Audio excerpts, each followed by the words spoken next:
বিয়ের পর দিন সকালে যখন চিৎকার করে কাঁদছিলাম, ব্যাপারটা সবার কাছে অস্বাভাবিক লাগলেও আমার কাছে অনেক কষ্টের ছিল। আমি বারবার চোখের পানি আর চিৎকার থামাতে চেয়েও ব্যর্থ হয়েছি। আপু কানের সামনে এসে আস্তে করে বলেছে, কি হয়েছে তোর? আর এভাবে কান্না করার কোনো মানে হলো? এমনভাবে কাঁদছিস যেন আমরা তোর মনের বিরুদ্ধে বিয়ে দিয়েছি। তোর কথা মতোই তোর পছন্দ করা ছেলের সাথেই তো বিয়ে দিয়েছি। তাহলে নিজেকে অনেকবার থামানোর চেষ্টা করেও পারলাম না। পাশ থেকে এক কাকি বলল, আচ্ছা, ও কাঁদছে যখন কাঁদতে দাও না, মন খুলে। যে কোনো কারণেই হয়তো কষ্ট পেয়ে কাঁদছে, কিছুক্ষণ কাঁদলে হালকা লাগবে। তুমি তোমার কাজ করো, যাও, ওকে ওর মতো থাকতে দাও। তারপর আপু আর কিছু না বলে ওখান থেকে চলে গেল। গতকাল রাতে পারিবারিকভাবেই রিহান আর আমার বিয়েটা সম্পূর্ণ হয়।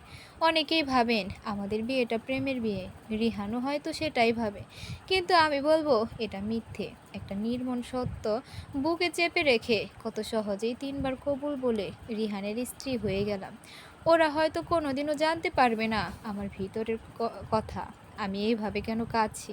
অনেকের কাছে অজানা, বিশেষ করে আমার পরিবারের কাছে। বান্ধবীরা কিছুটা জানে, কিন্তু এখন ওরাও ভাবে আমি রিহানকে ভালোবেসে বিয়ে করেছি। আসলে কিছু সত্য একান্তই গোপন থাকে, কাউকে বলার অপশন থাকলেও বলার ইচ্ছেটা হয়তো থাকে না। কিছু কষ্ট হয় এমনই, যা একান্তই নিজের, একান্তই গোপন। খুব কাছের বান্ধবীরাও হয়তো সেটা বুঝতে পারে না, তাই কাউকে বোঝাতেও চায় না। কবুল বলার সময় যখন শেষবার আরিফের দিকে তাকিয়েছিলাম, তখনও যেন কি বলতে চাইছিল। সবটা বুঝতে না পারলেও যতটুকু বুঝতে পারলাম, আরিফ আমাকে কবুল বলতে নিষেধ করেছিল। কিন্তু এখন এসব বলার মানে কি? ওর সাথে তো আমার আগে সব কথা হয়ে গেছে, নতুন করে এমনটা কেন করছে? কাজী সাহেব বারবার কবুল বলতে অনুরোধ করছে, কিন্তু ভেবে পাচ্ছিলাম না কি করব। আর ভাবলেই বা কি হবে? বিয়ের এই পর্যায়ে এসে কবুল বলা ছাড়া আর কোনো উপায় নেই। আমার চুপ থাকা দেখে পাশ থেকে ভাবি আর বান্ধবীরা ধাক্কাচ্ছে আর বলছে, হয়েছে, আর ন্যাকামি করে কবুল বলতে দেরি করা লাগবে না। সবাই জানে তুমি এই বিয়ের জন্য সম্পূর্ণ প্রস্তুত, তাই তাড়াতাড়ি কবুল বলে কাজী সাহেব আর কাজী সাহেব আমাদের রেহাই দাও। তাড়াতাড়ি দুলাভাইয়েরও মনে হয় কষ্ট হচ্ছে, এতদিনের অপেক্ষা আজ শেষ হবে। তোমারও মনের মানুষ কাছে পাওয়ার আনন্দ আজ পরিপূর্ণ হবে। আমি যে লম্বা ঘোমটার নিচে অঝরে কেঁদে যাচ্ছি সেটা কেউ জানে না, কেউ দেখে না। আর যারা কাছে থেকে দেখেছে তারা ভাবছে বিয়ের দিন কনে না কাঁদলে খারাপ দেখায়, তাই আমি কেঁদে কেঁদে এটা বোঝাতে চাইছি। বিয়ে হওয়াতে আমার মন খারাপ, আসলেই যে আজ আমার মন খারাপ, আসল যে আজ আমার মন খারাপ সেটা কি কেউ বুঝবে?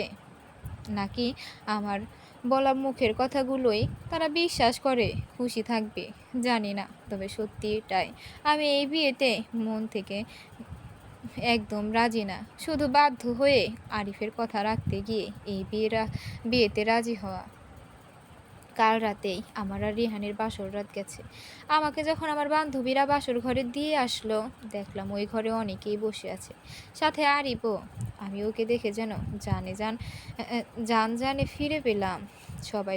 সবাই জানে আরিফ আর আমি খুব ভালো ফ্রেন্ড, কিন্তু কেউ জানে না, এটা জানতে পারবেও না।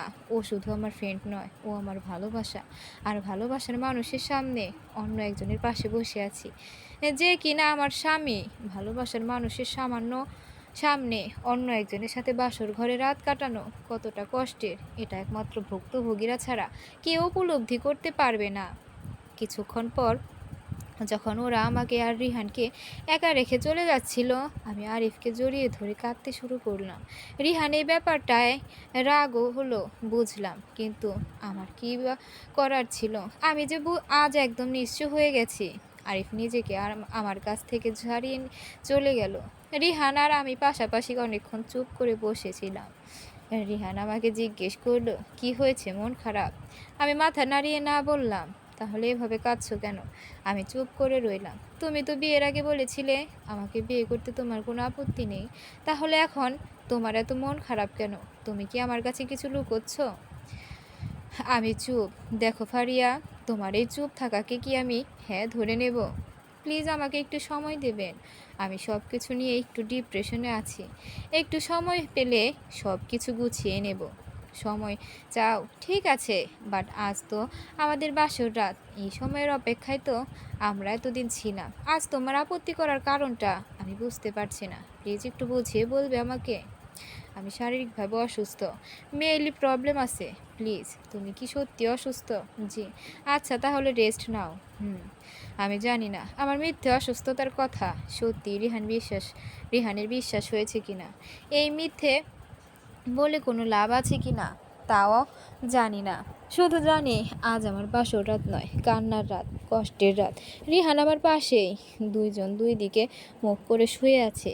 কত স্বপ্ন ছিল এই রাত নিয়ে, প্রিয় মানুষের সাথে প্রিয় স্মৃতি তৈরি করার কত ইচ্ছে ছিল। ভেবেছিলাম প্রিয় মানুষের সাথে এই রাতকে এমন প্রিয় করে তুলব যেন আজীবন মনে গেঁথে থাকে সব স্মৃতিগুলো। সত্যি আজ রাতের স্মৃতিগুলো আজীবন মনে গেঁথে থাকবে, সাক্ষী হয়ে থাকবে আরিফকে হারানোর। আমার তো ঘুম হচ্ছে না, পাশে শুয়ে থাকা রিহানেরও না। রিহান যে জেগে আছে, শুয়ে থেকে ঘুমানোর ভান করছে, সেটা আমি ভালো করেই বুঝতে পারছি। তাহলে আরিফ, সে কি প্রতিদিনের মতো নাক ডেকে ঘুমাচ্ছে নাকি আমার মতো বালিশ চাপা দিয়ে কাঁদছে? কেন হলো এমন? জীবন অন্যরকম হলে কি কোনো ক্ষতি হতো? এইসব ভাবতে ভাবতেই চোখটা কখন যেন বন্ধ হয়ে আসলো। সকালে রিহানের ডাকে ঘুম ভাঙলো। ঘুম থেকে উঠে ফ্রেশ হয়ে একটু বাগানের দিকে গেলাম। বাগানে অনেক ফুল ফুটেছে, কিন্তু আমার মনে যে ভীষণ মেঘ জমেছে। আজ ফুলের গন্ধ যেন মন ভালো করতে অক্ষম। একটা দীর্ঘ নিঃশ্বাস ফেলে ভাবতে লাগলাম, কালকের আগের দিনেও আমার জন্য পৃথিবীটা কত সুন্দর ছিল। আজ এক রাতে সব কিছুটা কেমন যেন বদলে গেল। সবাইকে কেমন যেন পর পর লাগছে, নিজেকে খুঁজে পাচ্ছি না কোথাও। আমি হারিয়ে গেছে আমার মুখের হাসি। পৃথিবীটা শূন্য মরুভূমি থেকে কম মনে হচ্ছে না। আমি কি পারবো আগের মতো হাসতে, মন খুলে কথা বলতে? পেছন থেকে কে যেন এসে ঘাড়ে হাত রাখলো। পেছন ফিরে দেখি আরিফ। তুমি এই চিঠিটা রাখো, কি লেখা এখানে পড়লেই জানতে পারবে। এটা বলে আরিফ সেখান থেকে দ্রুত চলে গেল।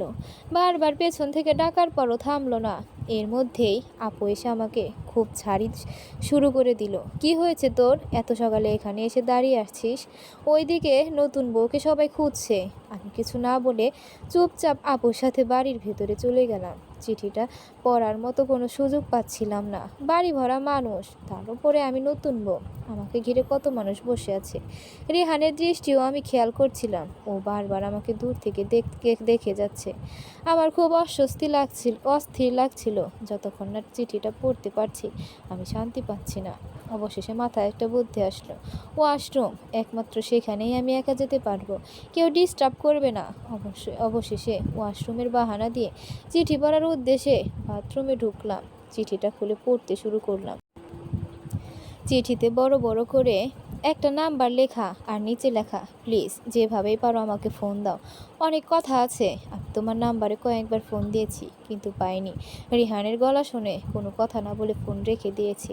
আর শোনো, যদি ফোন করার সুযোগ না পাও তাহলে সন্ধ্যা 7টায় বাগানে দেখা করবে, যেভাবেই হোক প্লিজ, খুব জরুরি। ইতি, আরিফ মাহমুদ। দেখা করার কথাটা পড়ে বুকের ভেতর কেমন যেন একটা ঝড় বয়ে গেল। মনে আবির্ভূত হলো পুরনো স্মৃতিচারণ, আরিফের সাথে পরিচয়ের কথা, ওর সাথে কাটানো সময়গুলোর কথা। কত সুন্দর আর রঙিন ছিল সেই মুহূর্তগুলো। আজকের মতো এত জটিল ছিল না কিছুই। কিভাবে কি হয়ে গেল বুঝতেও পারলাম না। চাইলাম কি আর হলো কি। 2 বছর আগের ঘটনা। আমি ফারিয়া, গ্রামে থাকি।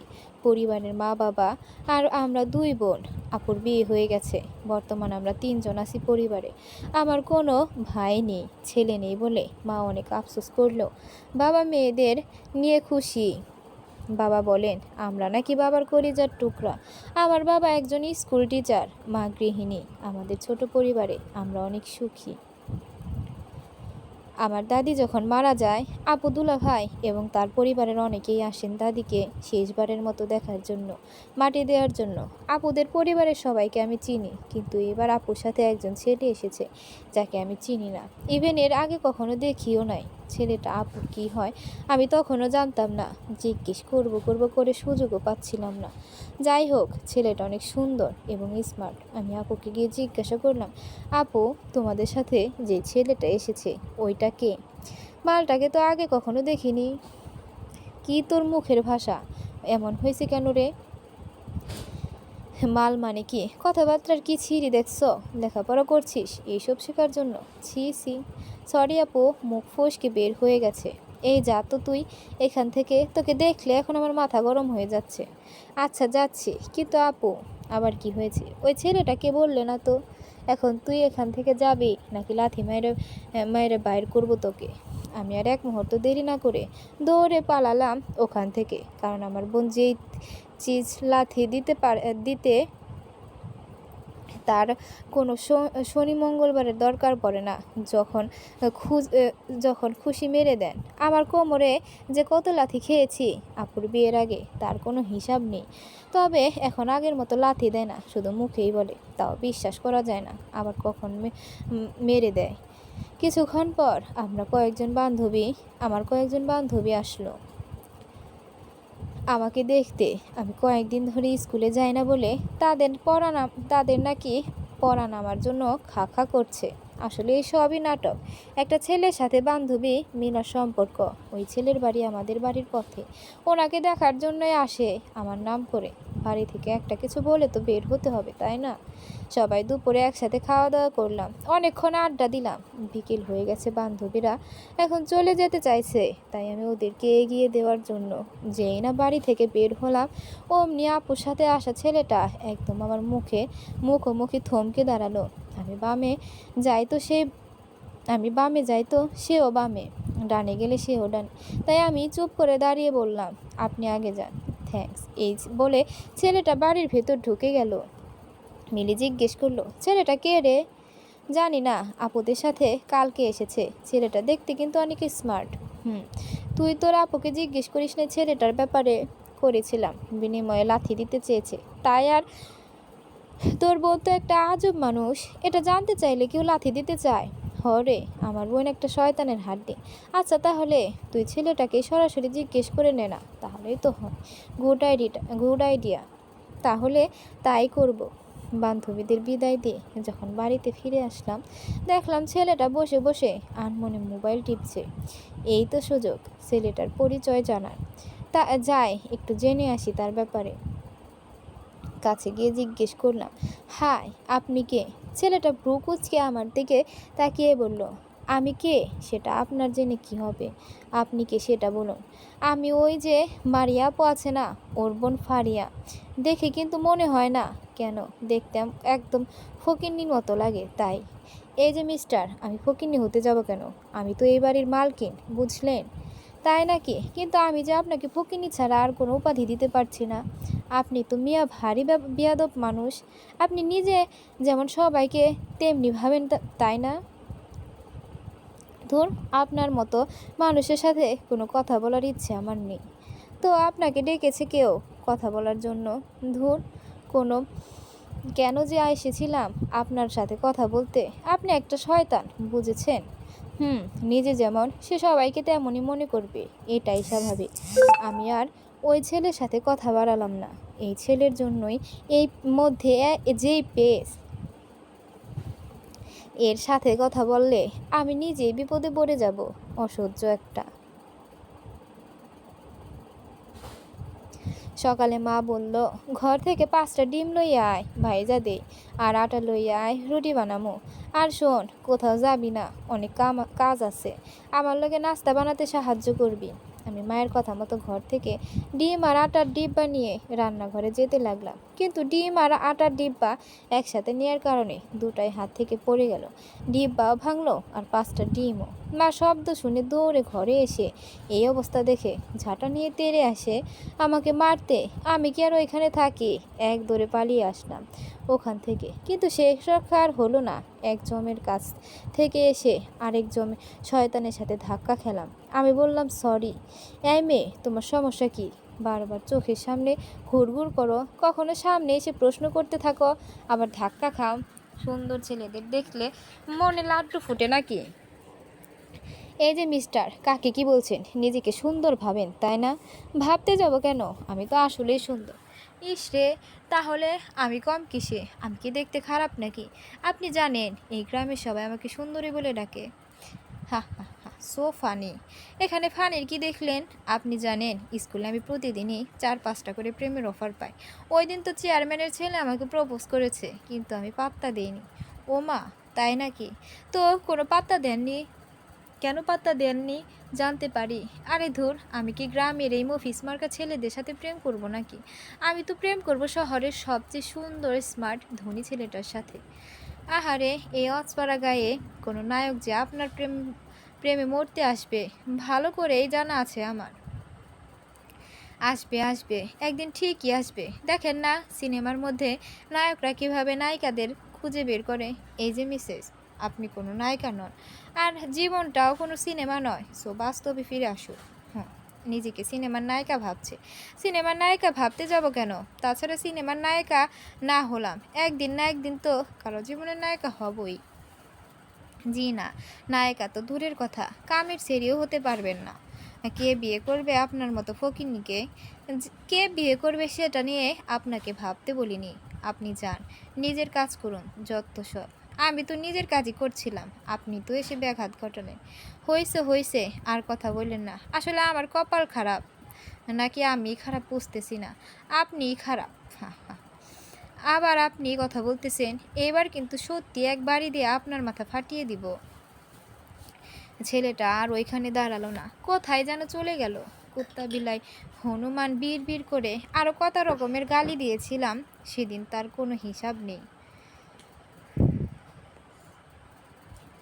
সকালে এখনো খাওয়া হয়নি, ক্ষুধায় পেট চুচু করছে। তবুও নিজের থেকে আহ, খেতে যাব না, দেখি কেউ আমাকে খাওয়ার জন্য ডাকে কিনা। মন খারাপ করে যখন উঠানে বসেছিলাম, মা আদর করে ডাকছে, কিরে ওখানে মূর্তির মতো বইসা আসোস কেন?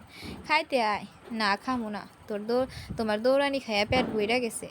বাবা বলল, কেন মারিয়ার মা, তুমি ওরে দৌড়ানি কেন দিছো? দৌড়ানি দিব না তো কি করবো? 5টা ডিম ভেঙে ফেলাইছে, আবার আটার ডিব্বা সুদ্ধা সব আটা নষ্ট করছে। আবার নতুন করে দোকান থেকে সব আয়না পরে নাস্তা বানাইছি, তাই তো আজকে নাস্তা এত দেরি। আটা কি আমি ইচ্ছা করে ফালাইছি নাকি? ইচ্ছা করে ফালাইছস নাই বুঝলাম, কিন্তু একটু দেখা হই না, কাম করবি তো। দিন দিন তো বড় হইতেছস, বিয়া দেওয়ান লাগবো। শ্বশুর বাড়ি যাইয়া যদি এমন উল্টাপাল্টা কাম করস, তাহলে তখন তো মায়ের দোষ হইব। মাইনসে কইব মাইয়ারে কিছুই শিখায় নাই। আচ্ছা, এখন এইসব বাদ দিয়া খাইতে। আসলে আমরা যখন নিজেরা নিজেদের কথা বলি, একদম নিজের গ্রাম্য ভাষায় কথা বলি, কিন্তু অন্যদের সাথে শুদ্ধ ভাষাতেই কথা বলি। যাই হোক, মায়ের আদরের ডাক শুনে না না খেতে যেয়ে পারলাম না। সব চেয়ে বড় কথা, পেট আর মানছে না, সব রাগ ভুলে খেতে গেলাম। শুধু মা বাদে সবাই একসাথে খেতে বসলাম। ওই শয়তান ছেলেটাও আছে ওইখানে। আমি হাত ধুয়ে যেই খেতে বসলাম, অমনি ওই ছেলেটা বলতে লাগলো, আন্টি আপনি না বলেছিলেন ফারিয়াকে আজকে খেতে দিবেন না, তাহলে এখন খেতে দিচ্ছেন যে? ওকে আজকে না খাইয়ে শাস্তি দেওয়ার দরকার ছিল। এই কথাটা শুনেই পায়ের রক্ত মাথায় উঠে গেল। এমনি পেটে ক্ষুধা থাকলে আমার মেজাজ খিটখিটে হয়ে যায়, তার উপর এই বেয়াদব ছেলেটার কথা একদমই হজম হলো না। খাওয়া রেখে তার সামনে গিয়ে জিজ্ঞেস করলাম, এই মিয়া, আপনার সমস্যা কোথায়? আমার সব কিছুতেই আপনাকে নাক গলাতে কে বলেছে? মেহমান মেহমানের মতো থাকবেন, এত কথা বলার প্রয়োজন কি আপনার? আপু পাশে থেকে আমাকে ধমকাচ্ছে, আরে এভাবে কথা বলছিস কেন তুই? কিভাবে একজন মানুষের সাথে কথা বলতে হয় সেটাও তুই জানিস না? চুপ কর বলছি। কেন চুপ করব? তুমি তো ওনাকে কিছু বললে না। অপরাধ করলো উনি, তুমি উল্টো আমাকেই বকছো। কি এমন বলেছে ও? তুই কি মজাও বুঝিস না? কিসের মজা? উনি আমাকে কথায় কথায় অপমান করে, সেটা তুমি জানো না? আমি সবই জানি। এখন কি তুই চুপ করবি নাকি চর দিয়ে দাঁত ফেলে দেব? হ্যাঁ মারো আমাকে, কিছু হলে তো শুধু এটাই পারো। কথা শেষ করার আগেই আপু ঠাস করে একটা চর মারলো আমার গালে। আমি তখন রাগ করে খাবার প্লেটটা ছুঁড়ে মারলাম মাটিতে। অমনি আপু আমাকে হাতের কাছের স্টিলের স্কিল পেয়ে পিঠে মারতে গিয়ে দুর্ভাগ্যবশত মাথায় লেগে গেল। টুপ টুপ করে রক্ত পড়তে লাগলো। আমি ব্যথা পাইনি তেমন, কিন্তু রক্ত পড়ার পর শরীরটা এমন যেন খারাপ করে ফেললো। সবাই আমাকে নিয়ে ব্যস্ত হয়ে পড়ল। আপু তো হাও মাও করে কান্না জুড়ে দিল। আপুকে এভাবে কাঁদতে দেখে আমিও কাঁদতে লাগলাম। অনেকক্ষণ মাথায় পানি ঢালার পর যখন একটু সুস্থতা অনুভব করছিলাম, মাকে বললাম আমি একটু বিছানায় শুতে চাই। আপু কোলে করে নিয়ে আমাকে বিছানায় শুইয়ে দিল। আপু আমার কপালে গালে চুমু খেতে খেতে বললেন, বোন, মাফ করে দে আমাকে। আমি বুঝি না এমন হবে। আমি তো তোর পিঠে মারতে চেয়েছিলাম, কিন্তু বিশ্বাস কর ভুল করে মাথায় লেগে গেছে। আমাকে প্লিজ মাফ করে দে বোন। আর কখনো এমন হবে না। আপু এভাবে বলো না। আমি জানি তুমি ইচ্ছা করে এমনটা করনি। আমি খুব খারাপ, তাই না রে? না আপু, তুমি অনেক ভালো। আমি তোমাকে অনেক ভালোবাসি। আমিও তোকে অনেক ভালোবাসি। শুধু একটু শাসন করি। ভালোবাসি বললেই শাসন করি। সামনে তোর এসএসসি পরীক্ষা, কিন্তু এমন সব কাণ্ড করিস যেন তুই ছোট বাচ্চা। সরি আপু, আর করব না। আমার লক্ষ্মী মন, আমার জান, তোকে শাসন করি বলে ভাবিস না ভালোবাসি না। তোকে আমি অনেক ভালোবাসি। আমিও আপু। দুই বোনের কান্নায় পরিবেশটা যেন ভারী হয়ে উঠেছিল তখন রাতে। আপু মাথায় হাত বুলিয়ে দিতে দিতে বলল, বোন একটা কথা রাখবি। কি কথা বলো? তুই আরিফকে গিয়ে সরি বলবি। আরিফকে? আরিফকে তুই এখনো জানিস না বুঝি? মজা করিস? সত্যি আপু, সত্যি বলছি। আরিফকে আমি চিনি না। আমাদের সাথে যে ছেলেটা এসেছে ওর নাম আরিফ। ও, কিন্তু আপু, আমি ওনাকে সরি বলতে যাব কেন? আমি এটা পারবো না। উনি খুব বেয়াদব একটা ছেলে। এভাবে বলে না বোন। তুই জানিস ওর কত কষ্ট? কিসের কষ্ট? আর উনি আমাদের কে হয়? তোমাদের কে হয়? আমার বড় ভাসুর আছে না, ওনার ছেলে। তবে আসল ছেলে না। শুনেছি আরিফকে নাকি রাস্তার ধারে কে ফেলে রেখে গিয়েছিল। তারপর আমার ভাসুর দুইজন সন্তান থাকার পরও আরিফের লালন পালনের দায়িত্ব নেন। আরিফ কি এই ব্যাপারে জানে? জানে, যদিও বাসার কেউ কখনো বলেনি। বাইরের মানুষের কাছ থেকে শুনেছে। বাইরের মানুষের কি দরকার ছিল ওনাকে এই বিষয়ে বলার? সেইটা যারা বলেছে তারাই ভালো বলতে পারবে। বুঝলাম, কিন্তু আরিফকে কি আমাদের বাসার কেউ অবহেলা করে? তোমাদের বাসার কেউ অবহেলা করে? না রে, সবাই ওর প্রতি আরও বেশি যত্নশীল। ওদের মতে আরিফ ঘরে আসার পর থেকে সংসারে উন্নতি হওয়া শুরু হয়েছে। আমার ভাসুর তো আসল সন্তানের চেয়ে আরিফকে বেশি ভালোবাসে। তাহলে তুমি যে বললে ওনার অনেক কষ্ট, এত ভালোবাসা পাওয়ার পর তো ওনার কোনো কষ্ট থাকার কথা না। আছে রে, আছে। এমন কিছু চাপা কষ্ট থাকে যা খালি চোখে দেখা যায় না। কত মানুষ আরিফকে জারদ বলে গালি দেয়। এটা কি কষ্ট না? এমনিতে ছেলে হিসেবে আরিফ অনেক ভালো। ডিপ্লোমা ইঞ্জিনিয়ারিং করেছে। মনে মনে বললাম, ভালো না ছাই, শয়তান একটা। আচ্ছা আপু, এর আগে তো ওনাকে দেখিনি, কখনো দেখিনি। দেখবি কিভাবে? ও তো ঢাকায় থাকে। উনি ঢাকায় থাকে? হুম। তার জন্যই উনি এত ঝকঝকে তকতকে সুন্দর। হ্যাঁ হ্যাঁ, কি বলিস তুই এটা? তুই আসলে একটা পাগলি। আচ্ছা এখন ঘুমা। কালকে কিন্তু দাদির 7 দিনের কাজ। 200 মানুষকে দাওয়াত দেওয়া হয়েছে। অনেক কাজ আছে কালকে। তাড়াতাড়ি ঘুমিয়ে পর, সকাল সকাল উঠতে হবে। কালকে কিন্তু সবাই মিলে একসাথে কাজ করব, কেমন? আচ্ছা, আর শোন, আমি তো তোকে আরিফের ব্যাপারে এইসব বলেছি। তোকেও ও যেন না জানে, তাহলে কষ্ট পাবে। আচ্ছা। সকালে ঘুম থেকে উঠে দেখি সবাই কাজে ব্যস্ত। গ্রামের একটা রীতি আছে, কোনো বাড়িতে বিয়ে বা কোনো অনুষ্ঠান হলে আশেপাশের সব কাকিরা জেঠিরা সবাই সাহায্য করে। আজকে অনেক কাকি আপুরা এসেছে। মায়ের সাথে সাথে কাজে সাহায্য করছে। আমাকে দেখে মা বলল, জমিদারের মাইয়ারা উঠছেন তাহলে? আপনার ঘুম ভাঙলো? তুমি আমারে ডাক দেও নাই কেন মা? ডাকতে চাইছিলাম, মারিয়া মানা করলো, তখন তাই ডাকি নাই। আচ্ছা হন, তোর কাম হইল ঘর উঠান সব কিছু সুন্দর করে পরিষ্কার করবি। আর দুপুরের পর থালা বাসন ধোয়ার কাম তোরে দেওয়া হইল। লোকজনের খাওয়া শেষে ওইগুলা তুই পরিষ্কার করবি। এখন যা, তাড়াতাড়ি ঘর দোর পরিষ্কার কর। আমি এমনিতেই কাম চোরা। মা এসব জেনেও আমাকে কতগুলো কাজের দায়িত্ব দিলে। তবে আজকে কাজ করতে আনন্দই লাগছে। সবাইকে কাজ করতে দেখে আমারও কাজ করার উৎসাহ বেড়েছে।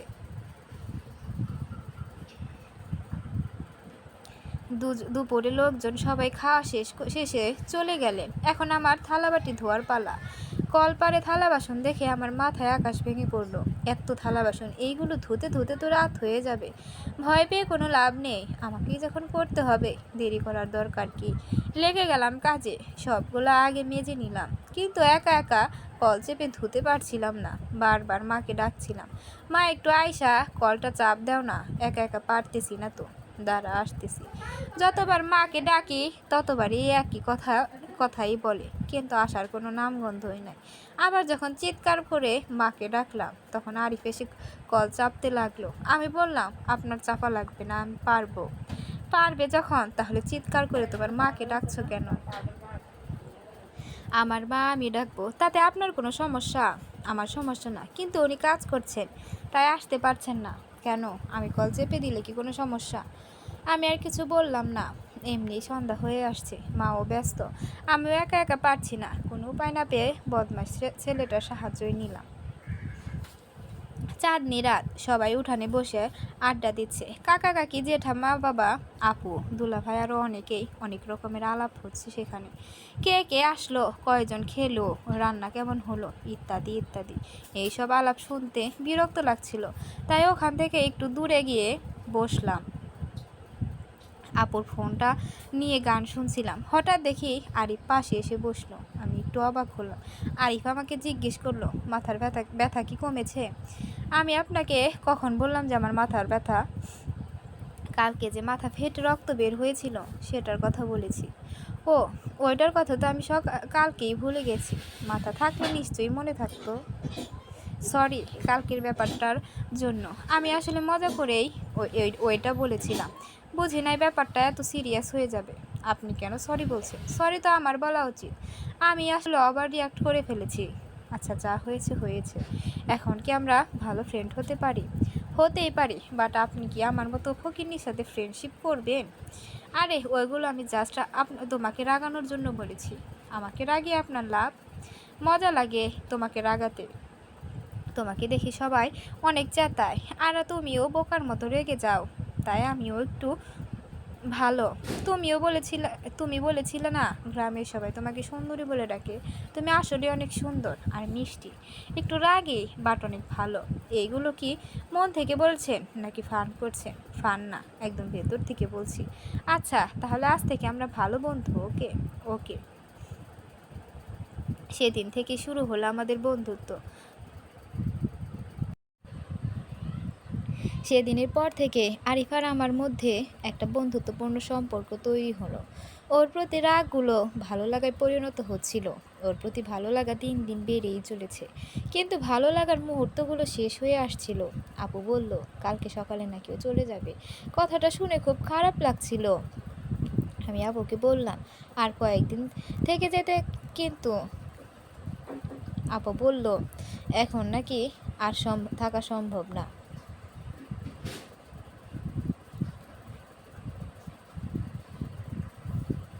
আপুরা চলে যাচ্ছিল দেখে আমার খুব কষ্ট হচ্ছিল, বুক ফেটে কান্না আসছিল। কান্না থামাতে চেয়েও পারলাম না, কেঁদেই দিলাম। আপু বলল এভাবে কান্না করছিস কেন?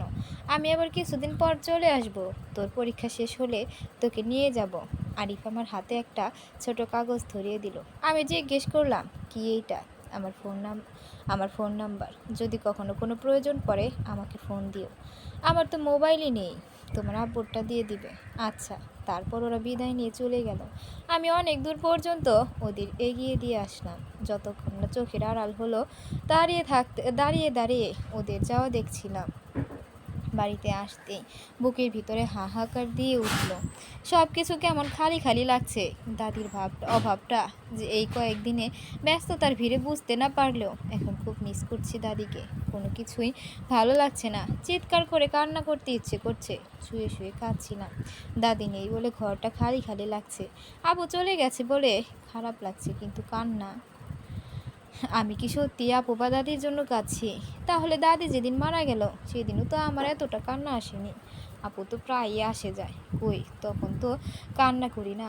তাহলে নিজেকে যখন একাধারে প্রশ্নগুলো করে যাচ্ছিলাম, মন তখন বলে উঠল আরিফ।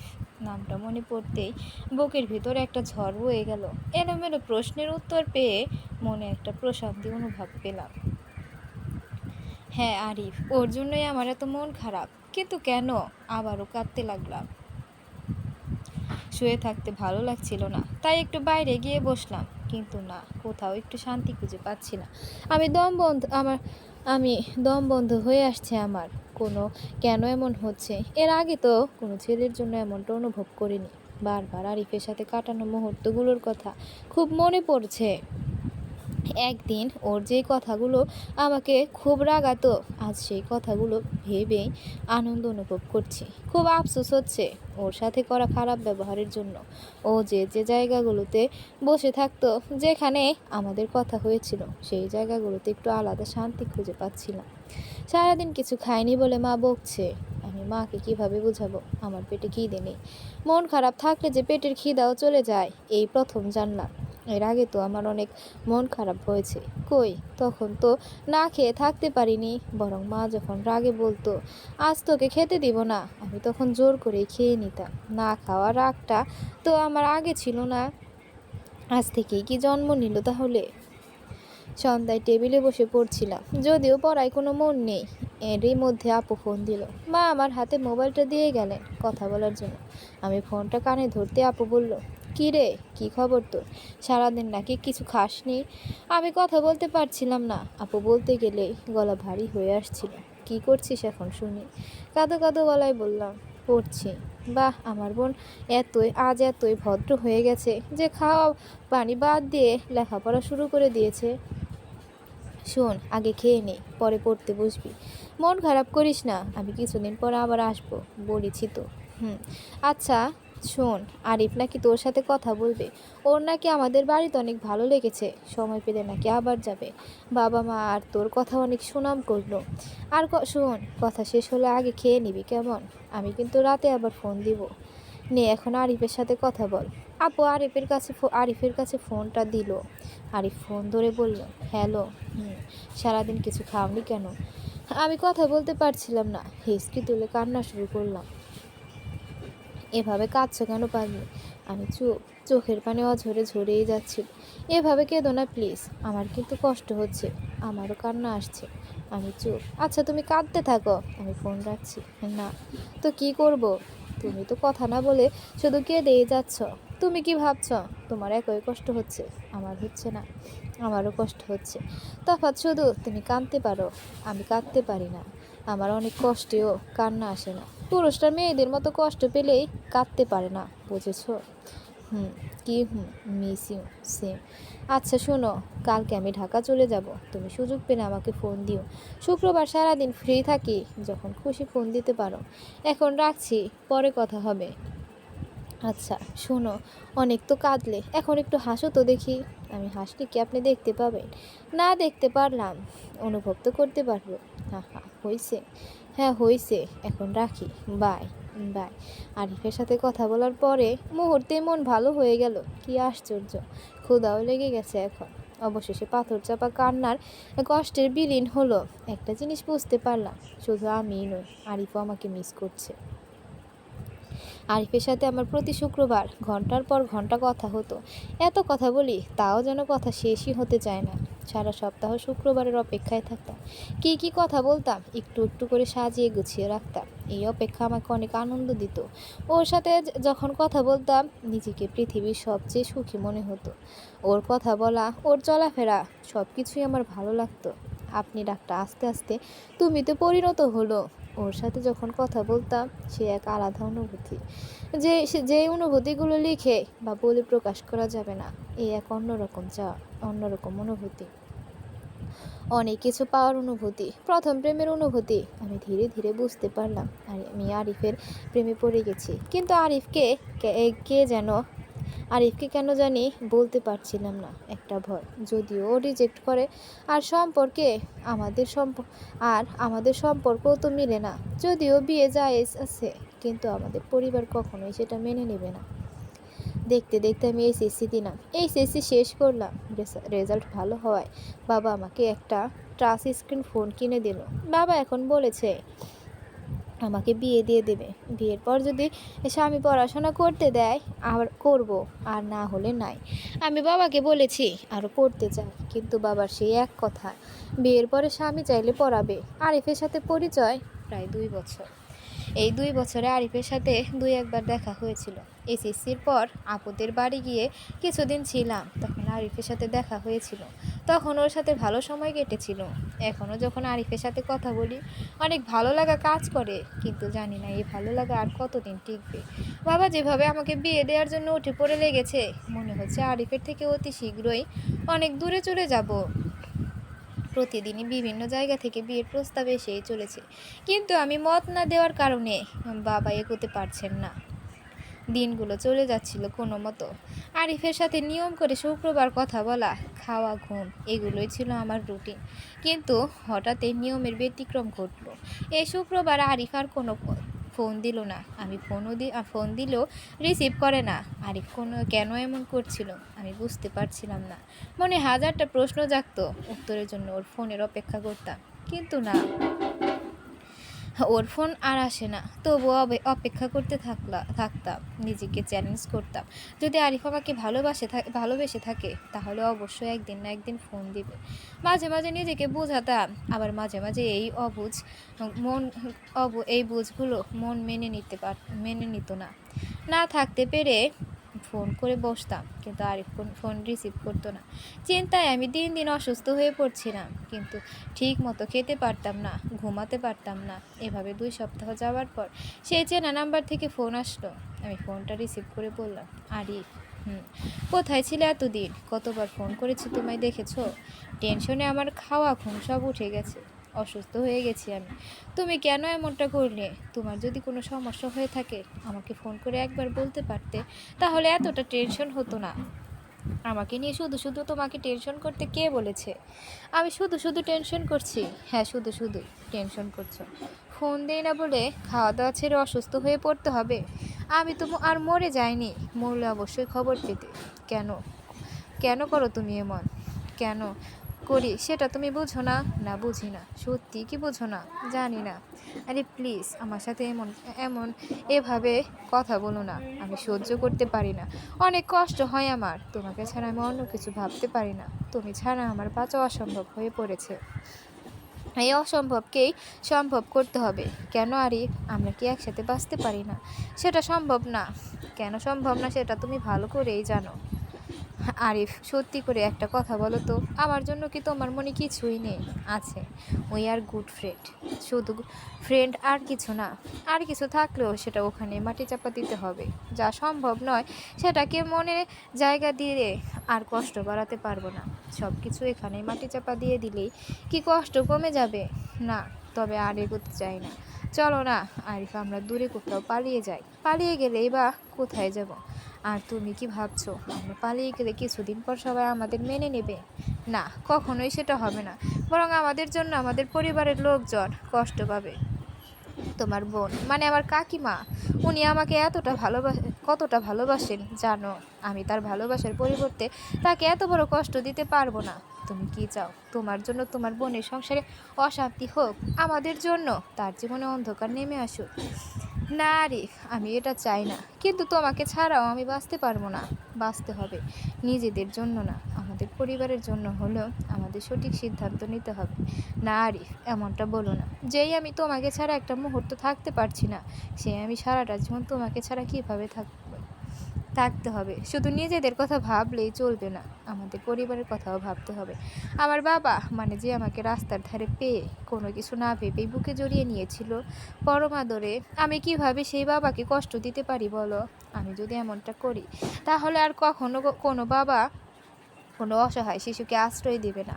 আমার দিকে মানুষ আঙুল তুলে দেখিয়ে বলবে, ওই দেখ কুড়িয়ে পাওয়া ছেলেরা কেমন বেইমান হয়। আমি পারবো না তাদের সাথে বেইমানি করতে। আমাকে মাফ করে দাও প্লিজ।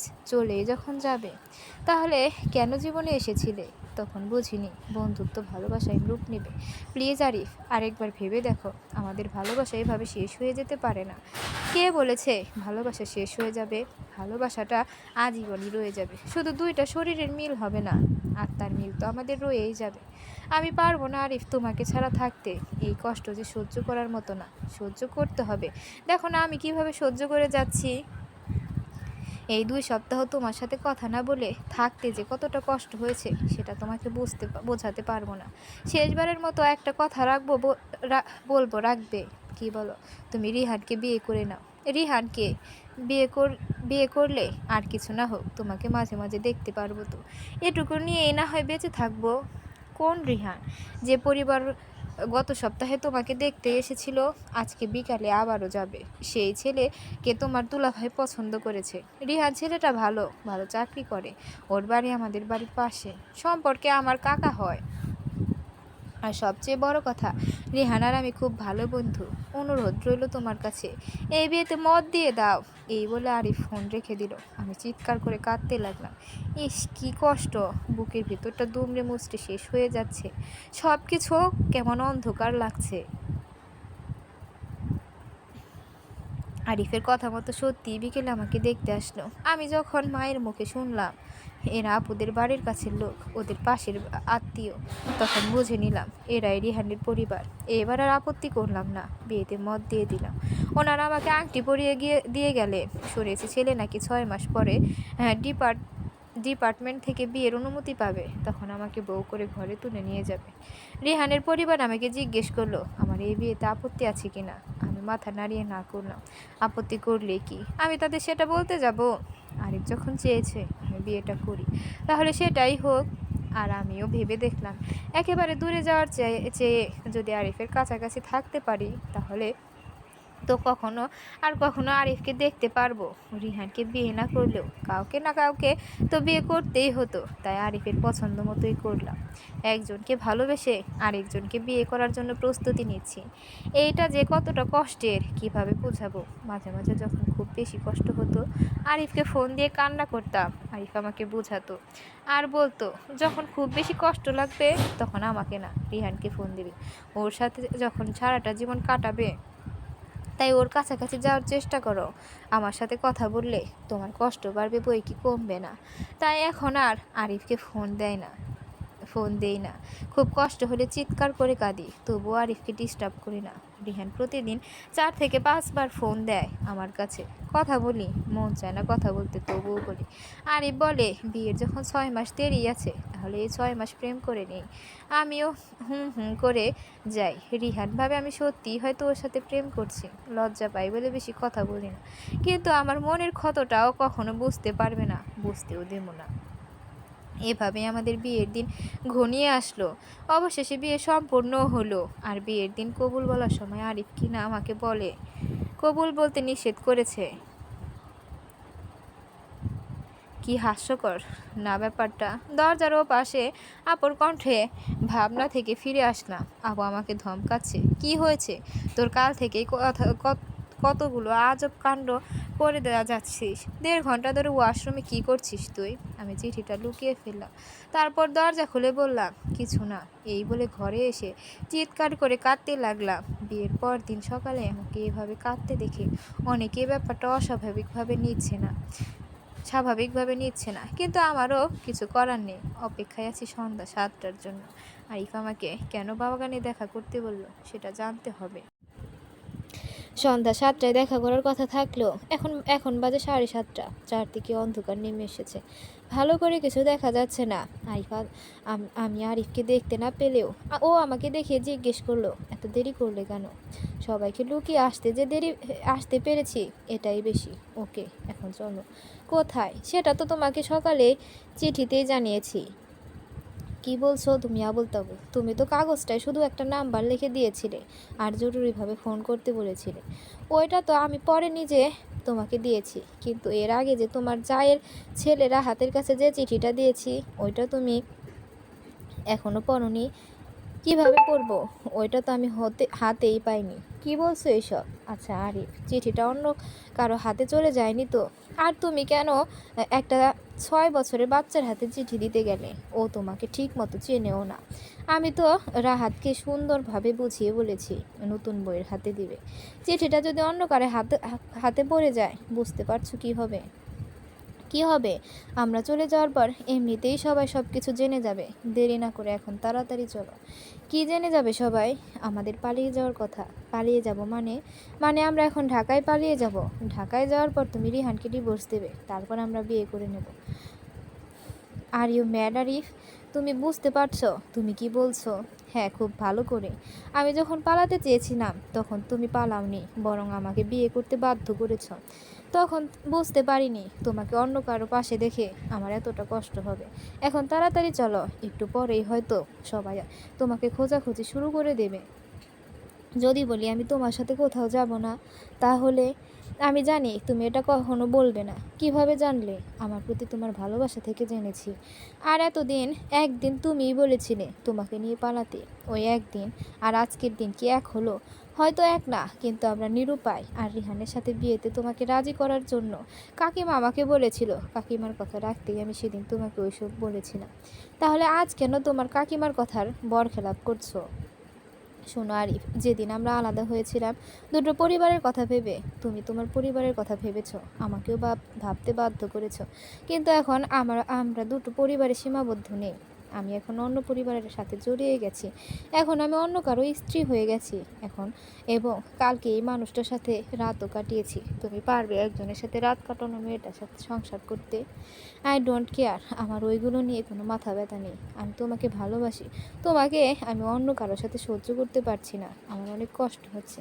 সেদিন ভেবেছিলাম রিহানের সাথে বিয়ে হলে মাঝে মাঝে তোমাকে দেখতে তো পারবো, কিন্তু বুঝতে পারিনি ওর সাথে তোমাকে দেখে আমার এতটা কষ্ট হবে। তাহলে বুঝতে পেরেছো কেমন কষ্ট হয়? খুব ভালো করেই বুঝতে পেরেছি। আফসোস, বুঝে তো, কিন্তু বুঝেছো, কিন্তু অনেক দেরিতে। এখনও দেরি হয়নি। চলো আমরা এখান থেকে অনেক দূরে কোথাও চলে যাই, যেখানে আমাদের কেউ চিনবে না, খুঁজে পাবে না। সেটা তো আর সম্ভব না। কেন সম্ভব না? বলতে পারো। আমাদের পাওয়া না পাওয়ার মধ্যে রিহানের দোষটা কোথায়? আমাদের কি কোনো অধিকার আছে ওকে কষ্ট করে দেওয়ার? তাহলে তাহলে কি তুমি আমার সাথে যাবে না? না, তাহলে ধরে নেব আমার প্রতি তোমার ভালোবাসা সির্ফ অভিনয়। তোমার যা খুশি ভাবতে পারো, আমি তোমার ভাবনায় বাধা হব না। আগে ফ্রেন্ডদের কাছে শুনতাম মেয়েরা বেঈমান, আজ নিজেই প্রমাণ পেলাম। আজ তোমার কাছে আমি ভালো হতে গেলে আমার নিজের পরিবারের কাছে বেঈমান হয়ে যাব, শ্বশুরবাড়ির মানুষের কাছে বেঈমান হব, নিজের স্বামীর কাছে বেঈমান হব। এত মানুষের কাছে বেঈমান হওয়ার চেয়ে তোমার কাছে না হয় বেঈমান হয়ে থাকলাম। বুঝলাম, বেঈমানরা তোমার মতোই নিজের সুখের জন্য আরেকজনকে কষ্ট দিতে দুইবার ভাবে না। হতে পারি আমি বেঈমান, কিন্তু ভুলে যেও না তুমিও কিন্তু কম না। তুমি না বলো রিহান তোমার অনেক ভালো বন্ধু, বন্ধুর বউকে নিয়ে পালিয়ে যাওয়ার প্ল্যান করছো। এটাকে কি বলে? তুমি তোমার বন্ধুদের সাথে বেঈমানি করছো না? ভালোবাসলে সব করা যায়। হ্যাঁ, ভালোবাসলে সব কিছু করা যায় বলেই তোমাকে তোমার কথায় বিয়েটা করছি। এরপরেও যদি তুমি আমাকে বেঈমানি উপাধি দাও, আমার কিছু করার নেই। ভালো থেকো। আরিফকে আর কোনো কথা বলার সুযোগ না দিয়ে চিরদিনের জন্য আরিফের সাথে সব সম্পর্ক শেষ করে দিয়ে আসলাম। বাড়িতে আসতেই মা বলল, কোথায় গিয়েছিলি তুই? কখন থেকে খুঁজছি তোকে। রিহান বারবার তোর কথা জিজ্ঞেস করছে। গাড়ি আসছে, রেডি হয়নি। আমি ঘর থেকে যেতে যেতে বললাম, জেঠির সাথে কথা বলতে দেখা করতে গিয়েছিলাম। মাও আমার সাথে সাথে ঘরে এসে বিছানার পাশে এসে বসলো। এত রাতে তোর জেঠির সাথে দেখা করতে যাওয়ার কি দরকার ছিল? নতুন বিয়ে হয়েছে, শুনেছি 18 মাস পর্যন্ত নাকি বিয়ের গন্ধ গায়ে লেগে থাকে, আর ওই সময়গুলো শয়তান পিছু নেয়। তাই যখন যেখানে খুশি যাওয়া যাবে না। আর এখন তো বিয়ে হয়ে গেছে, শ্বশুরবাড়ি গিয়ে যদি এমন করিস তাহলে তারা কি বলবে? আমি মায়ের পাশে বসলাম। মা অবশেষে আমাকে বাড়ি থেকে বের করেই ছাড়লে। এটাই তো নিয়ম রে মা। আমিও তো একদিন আমার বাপের বাড়ি ছেড়ে এই বাড়িতে এসেছিলাম। তোর আপু তো তার শ্বশুর বাড়ি গেছে। মা রে, স্বামীর বাড়ি হলো মেয়েদের আসল ঠিকানা। আমি মাকে জড়িয়ে ধরে কাঁদতে লাগলাম। কাঁদিস না রে মা, তাড়াতাড়ি রেডি হয়নি, গাড়ি মনে হয় এখনই এসে পড়বে। কালকে বিয়ে শেষ হতে হতে অনেক রাত হয়ে গিয়েছিল। রিহান আর আমি যেন এক গাড়িতে নিজেদের মতো যেতে পারি, তাই শ্বশুরবাড়ির লোকজন আমাদের রেখে সকালে চলে গেছে। বলেছে আমরা যেন দুপুরের পরে একটা প্রাইভেট কার ভাড়া করে চলে যাই। রিহান দুপুরের পরেই চলে যেতে চাইছিল, কিন্তু আমি বললাম সন্ধ্যার পরে যাওয়ার কথা। রিহান কারণ জানতে চাইলে বললাম আমার শরীরটা খারাপ লাগছে, একটু রেস্ট নিয়ে সন্ধ্যার পরে নিরিবিলিভাবে যাব। রিহান সেটাই মেনে নিল, কিন্তু আমার তখন না যাওয়ার পেছনে আসল কারণ ছিল আরিফের সাথে দেখা করা। এখন যখন সব কিছু হয়েই গেছে, তাই শ্বশুরবাড়ি যাওয়ার জন্য তৈরি হচ্ছি। মা বলল রিহান আর তার বাবা নাকি গাড়ির খোঁজে গেছে। এই ফাঁকে যেন আমি রেডি হয়ে নিই। কিছুক্ষণ পর রিহান এসে বলল, কই তুমি রেডি হয়েছ? আচ্ছা চলো তাহলে, এমনিতেই রাত হয়ে গিয়েছে। বাবা, জ্যাঠা জেঠি, কাকা কাকিরা সবাই মিলে আমাকে বিদায় জানিয়ে গাড়িতে তুলে দিলেও মাকে দেখতে পাচ্ছি না। হয়তো ঘরে শুয়ে শুয়ে কাঁদছে, যেমনভাবে আপুর বিদায়ের দিন কেঁদেছিল। গাড়িতে উঠে রিহানের সাথে আমার একটা কথাও হলো না। রিহান একদম চুপচাপ হয়ে আছে।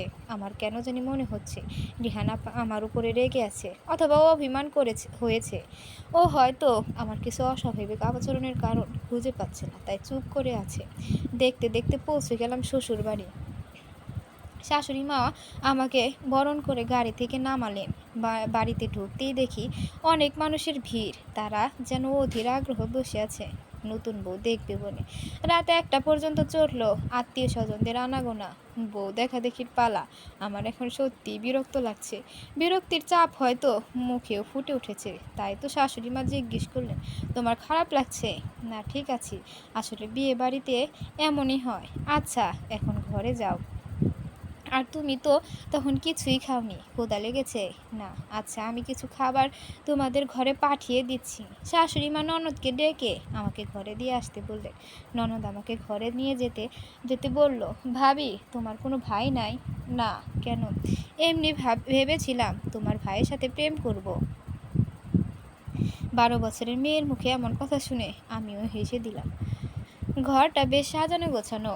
বিছানাটা গাঁথা আর ফুল দিয়ে সাজানো হয়েছে। আমি বিছানার একপাশে বসেছিলাম। এর মধ্যে ঘরে আরিফের আগমন ঘটল। সে আমার থেকে না হলেও 3-4 হাত দূরে মাথা নিচু করে বসে আছে। মুখে কোনো কথা নেই।